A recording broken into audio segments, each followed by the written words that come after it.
At turn 7 of Mandalika, the laws of motion met the limits of human will, and for the briefest, cruelest second, even Marc Márquez, the man who once made physics bow, was no longer in control.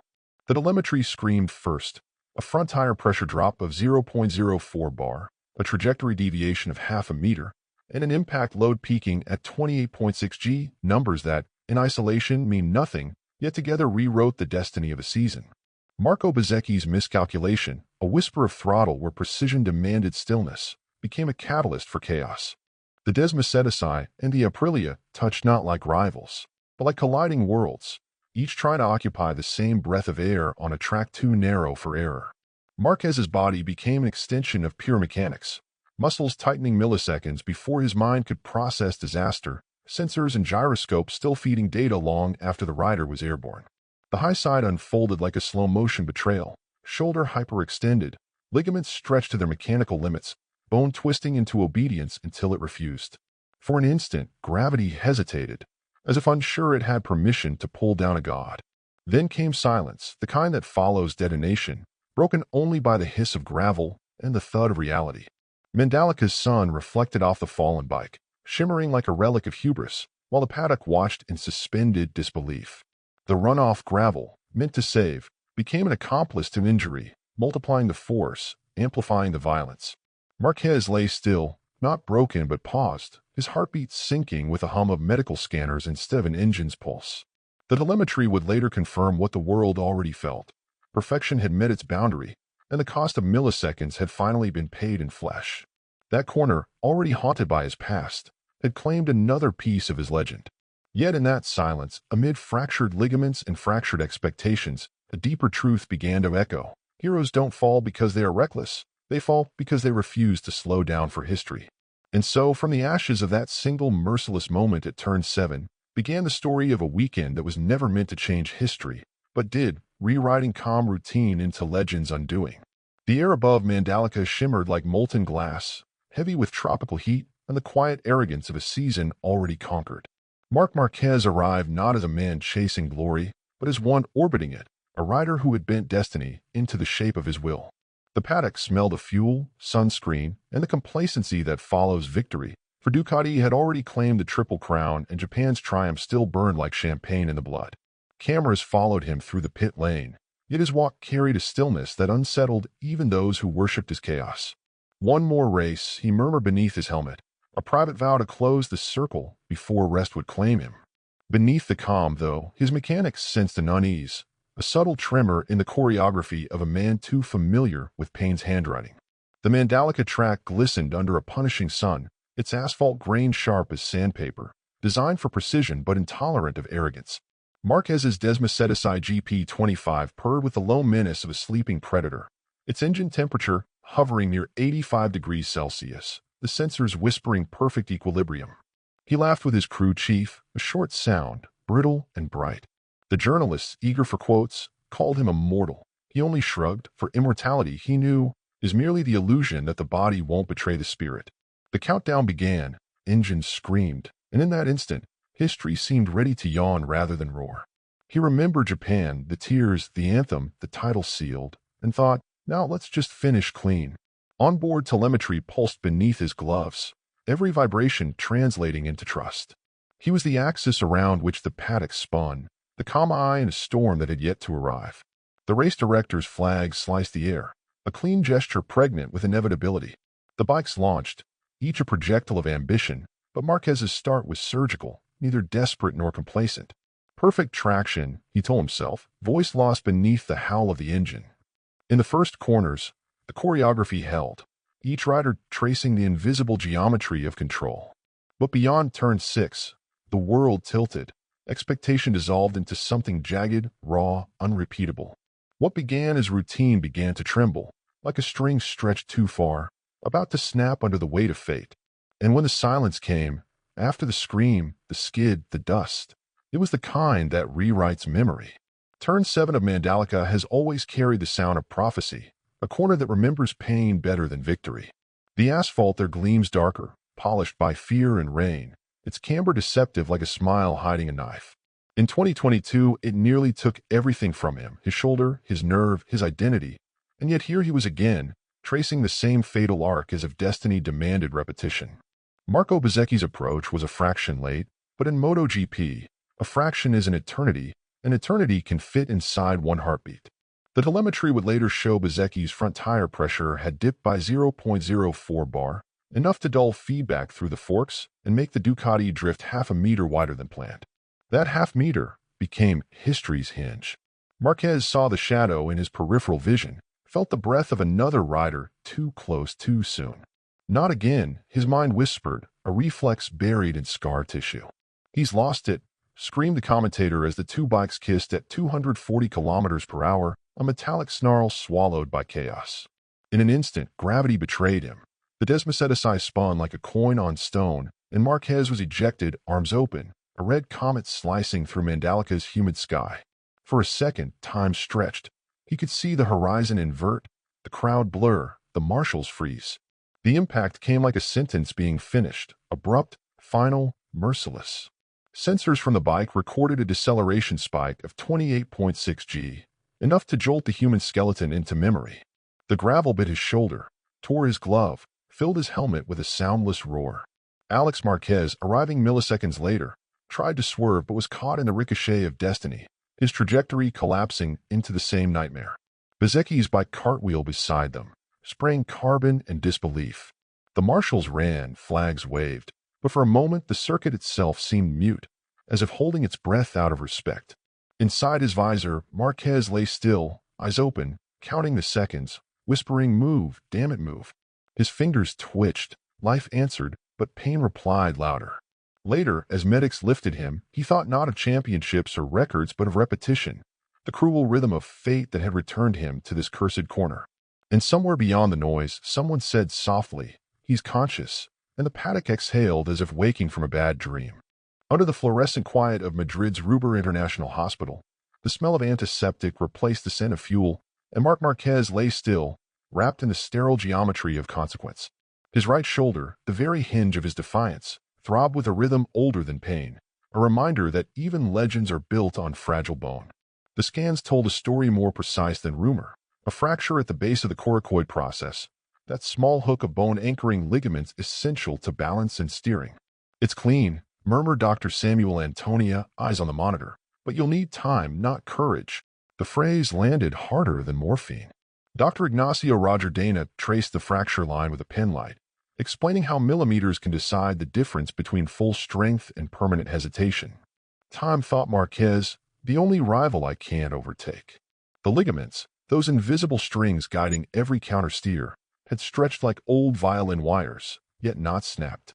Surgery would have been the easy path, clean, mechanical, but the doctors chose patience over precision. Rest, immobilization, controlled physiotherapy, Antonia declared, as though drafting a race plan. The decision felt both merciful and cruel. Marquez had never been good at stillness. Technically, the coracoid process is a structural keystone. Damage there can destabilize the scapular chain, compromising throttle control by up to 3% in forced transmission. That number, meaningless to most, was enormous in the language of champions. He closed his eyes and saw turn 7 replayed on a loop, the trajectory of failure traced in white gravel. Ducati's medical officer entered quietly, carrying the team's official statement. No surgery required, 2 rounds out, recovery to be reassessed before Portugal. The press release was clinical, but the subtext trembled with relief. For once, his body had bent but not broken, endured but not surrendered. "You've escaped the knife," Dana smiled. "Now you must resist yourself." Outside, the autumn rain began to fall against the hospital window, drumming a rhythm he knew too well. Pit lane rain, waiting rain, recovery rain. Somewhere in that sound he imagined the crowd at Phillip Island, roaring for someone else, and felt both envy and gratitude. The machines would keep moving. The world never idled for one man. As he drifted into the medicated half-sleep of healing, his mind whispered one last sentence that tasted of both defiance and surrender. "I can rebuild speed, but first I must rebuild silence." By the time dawn burned through the Mandalika haze, the paddock had already transformed from theater to tribunal. Mechanics whispered over coffee as if afraid the asphalt could still hear them. Danny Pedrosa, the perennial sage of restraint, stood before the cameras and spoke with surgical precision. The runoff didn't slow him. It worsened the shoulder extension at high velocity. The words sliced through the noise. clean as telemetry data, undeniable. In the replays, the gravel trap looked less like a safety zone and more like a catapult, each stone a cruel variable in physics gone rogue. Alex Marquez, his arm in a sling, called it a trap that punishes survival, his voice thin with fatigue and fury. We raced to test limits, not surfaces, thought Marquez as he watched from his hospital bed, feeling both guilty and vindicated. Engineers began running simulations, calculating how gravel depth and moisture could alter deceleration curves by up to 15%. The numbers were cold, but the consequences were warm with blood. Journalists swarmed like insects, chasing accountability, while the smell of burnt rubber lingered in the humid air. Ducati's garage, once a cathedral of dominance, now felt like a chapel of concern, its walls humming with what-ifs. Every conversation carried the same refrain, turn 7, turn 7, turn 7. Pedrosa's comment ignited a storm within the Safety Commission, where biomechanics met bureaucracy in uncomfortable intimacy. Doctors presented slow-motion footage showing the shoulder's hyperextension frame by frame, ligaments stretching like the fibers of overcooked pasta, grotesquely slow, painfully precise. At that speed, explained Dr. Dana later, the human body doesn't break, it unravels. It was a small, brutal truth that silenced even the most hardened technicians. The paddock had always balanced on the knife edge between spectacle and survival, but now the blade felt sharper. Maybe we built the bikes too perfect, Marquez mused, and forgot the bodies are not. Outside, fans gathered with flags drooping in the heat, chanting his name as if volume could substitute for presence. Within Ducati, decisions tightened like bolts, risk assessments, rider briefings, new gravel analyses. All while the heart of the sport beat slower, heavier. And as the Indonesian sun dipped below the paddock roofs, the noise faded into a solemn clarity that every champion eventually faces. Speed is negotiable, but consequence is not. The jet from Bali landed in Madrid beneath a winter sky bruised with rain, and for once, Marc Márquez disembarked not as a conqueror but as a patient. The crowd at Barajas had gathered anyway, waving flags in the drizzle, unsure whether to cheer or pray. He moved quietly through arrivals, shoulder-braced, eyes hidden behind glasses that couldn't disguise exhaustion. At Ruber International Hospital, the corridors glowed pale and endless, filled with the sterile hum that follows broken athlete home. Dr. Win Sanchez Sotelo, the man who had once rebuilt his shattered humerus, awaited him like a familiar ghost. The handshake was brief, respectful, heavy with unspoken history. "Let's see what you've done this time," the surgeon said, half smiling, his tone caught between affection and admonition. The scans glimmered in shades of gray. No displacement, no surgical need, just bruised tissue and stubborn ligaments refusing surrender. For Marquez, that verdict felt like a reprieve from fate itself. At least they won't open me again, he thought, remembering the cold scent of operating rooms and the hum of anesthesia. "Don't fall again," Sotelo reminded softly, repeating the warning that had become legend. Marquez's reply, the same as years before, came with a ghost of a grin. "Doctor, I can't promise that." The exchange hung in the room like static, absurd and sacred at once, two men bound by risk and defiance. Outside, the hospital windows caught reflections of red taillights and evening rain, merging into something that looked like speed standing still. His physiotherapist entered with the clinical optimism of someone paid to measure pain in percentages, discussing inflammation markers and nerve recovery thresholds. Technical terms, subscapular microfiring, proprioceptive calibration, kinetic isolation, swirled in the air like equations he'd already memorized. Each word sounded less like science and more like fate translated into data. "I've beaten bones before," he told himself, "but patience, that's the real enemy." The doctor's report would later confirm no setback to the surgeries of 2020 and 2022, a small miracle disguised as routine. Ducati's liaison delivered a brief statement to the press, recovery progressing as expected, but nothing about Marquez was ever expected. As night fell, Madrid's rain thickened into rhythm against the glass, echoing the pulse of a machine idling in his memory. And somewhere between the storm and the silence, he smiled, because healing, like racing, still meant moving faster than fear.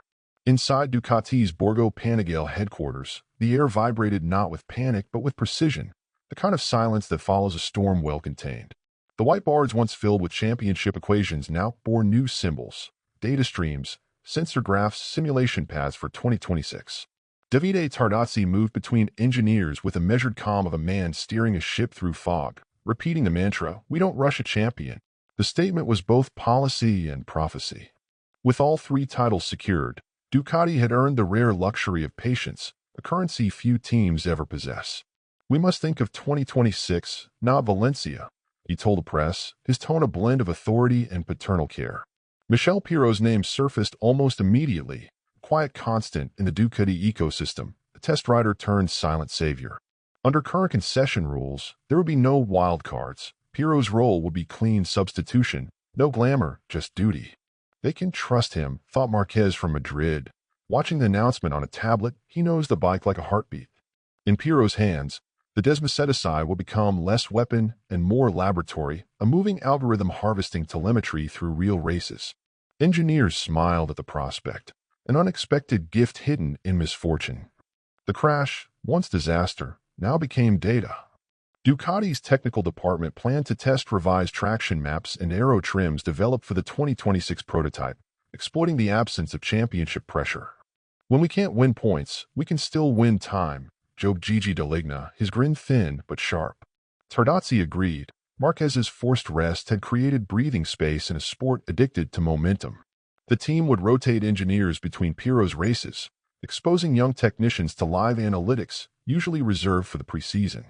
It was a subtle shift, almost poetic, turning injury into investment, pause into preparation. "If I can't ride, at least let my absence accelerate something," Marquez thought, half comfort, half command. Ducati's internal brief labeled the next phase strategic reset, its objective to end the year not with fireworks but foundations. Every crisis, they believed, could be reverse-engineered into progress. In the garage at Phillip Island, Pirro's bike gleamed under artificial light, sensors blinking like constellations mapping the future. And somewhere between Bologna and Madrid, two stories, one of healing flesh, one of evolving machinery, ran parallel toward the same finish line, the rebirth of speed through the discipline of stillness. In Bologna, the rain came down like graphite dust, coating the red walls of Borgo Panigale in a sheen that looked almost deliberate, like a factory cleansing itself for a new chapter. Inside Ducati's racing department, the atmosphere was not of crisis but of quiet recalibration, the hum of computers replacing the roar of engines. Davide Tardozzi spoke softly during the morning briefing, voice clipped with purpose. "We don't rush a champion, we prepare a future." The phrase echoed through the corridors like a commandment. With the Triple Crown secured, Ducati's empire stood unshaken, its only enemy now impatience. Michele Pirro, the perennial understudy, became the chosen custodian of Marquez's throne, a man built from patience and telemetry rather than adrenaline. Under current concession rules, there would be no wild cards, no spectacle, only the cold precision of substitution. "I'll keep the seat warm, not the glory," Pirro told mechanic, his tone pragmatic but edged with reverence. His mission was technical, not heroic. Gather live race data under pressure, test prototype components discreetly, and translate chaos into code. Ducati's engineers smiled at the irony, an injury transforming into an experiment. They planned to test next-generation traction maps, revise corner entry torque modulation, and an adaptive clutch algorithm designed to counter high heat degradation. For the first time, the final races would not chase trophies but telemetry, converting laps into laboratories. 2025 is done, Tardozzi said. 2026 starts now. In Madrid, Marquez read the press release and nodded. Better to lose races than seconds of recovery. His injury had become a strategic variable, his absence a kind of invisible contribution. Pirro's calm efficiency promised continuity without disturbance, a bridge between eras. Engineers described the arrangement as a breathing circuit, allowing innovation to circulate freely while the main artery, Marquez, healed. Ducati's leadership viewed it as poetic symmetry, one man resting to restore his body while another raced to restore the machine's evolution. Each weekend, data would flow from Pirro's sensors directly to Bologna, where algorithms pulsed like veins carrying coded blood. The team's focus had shifted from glory to geometry, from points to precision. And as the rain finally stopped outside the factory gates, Tardozzi looked up from the latest simulation results and smiled at the paradox they had mastered: how to keep winning by not needing to. From his home outside Madrid, Marc Márquez appeared before the cameras with a kind of composure that only pain can teach, his arms strapped but his eyes unbroken. The press conference wasn't staged for drama. It was a quiet reckoning between a champion and his own mortality. "The injury isn't severe," he began, voice steady but low. But it's important to respect the recovery timeline. The words were meant for the world, but they sounded like a message to himself. Gone was the restless defiance of his earlier years, replaced by a stillness that frightened even his fiercest rivals. He knew better than anyone that in MotoGP, healing is an act of discipline, not weakness. Don't rush the throttle of time, he thought, watching his reflection on the screen, or it'll high-side your future. When asked about his return, he smiled, a careful, practiced gesture.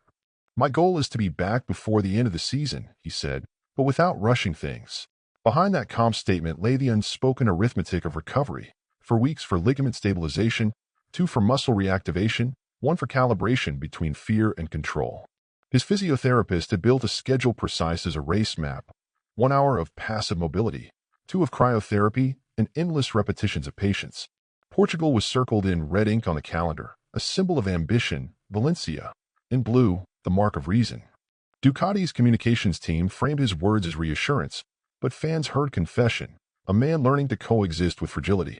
The online comments flooded in prayers, disbelief, nostalgia for recklessness. Yet amid the noise, his message resonated.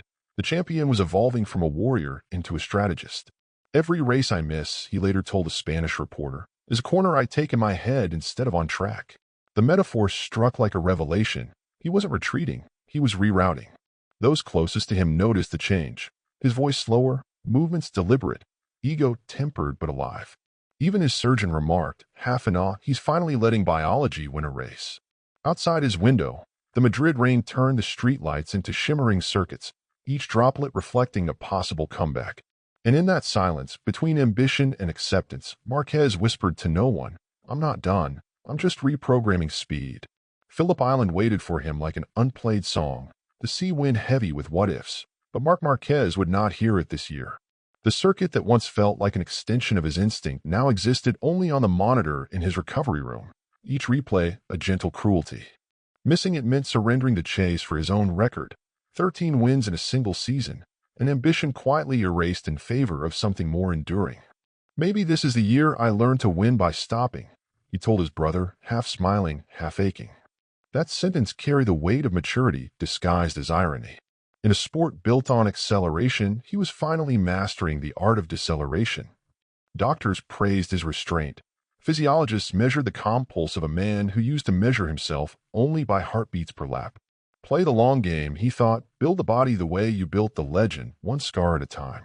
His shoulder therapy became ritual, precise as pit lane choreography, 30 degrees of rotation, pause, breathe, repeat.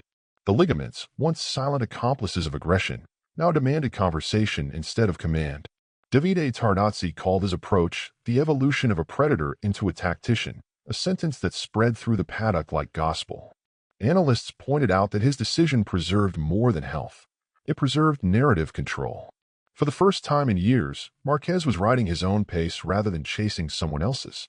His absence from Phillip Island, though lamented, forced Ducati to evolve beyond dependency, to experiment, to breathe. And in that void, a new version of dominance quietly took root, one that didn't roar but resonated. He's earned the right to heal, said Dr. Ignacio Dana, and the right to be feared for knowing when not to race. Each word added a new layer to the mythology already surrounding him. Fans began to see not a fallen hero, but a redefined one, still fierce, just more deliberate. Maybe my next victory is patience itself, Marquez mused, testing his shoulder's movement against the soft click of resistance bands. Outside, the Spanish sun fractured across the windowpane like shattered trophies, brilliant but distant. 2025 would not be remembered for a record unbroken, but for a resilience rewritten. The year Ducati turned chaos into strategy, and Marquez turned pain into philosophy.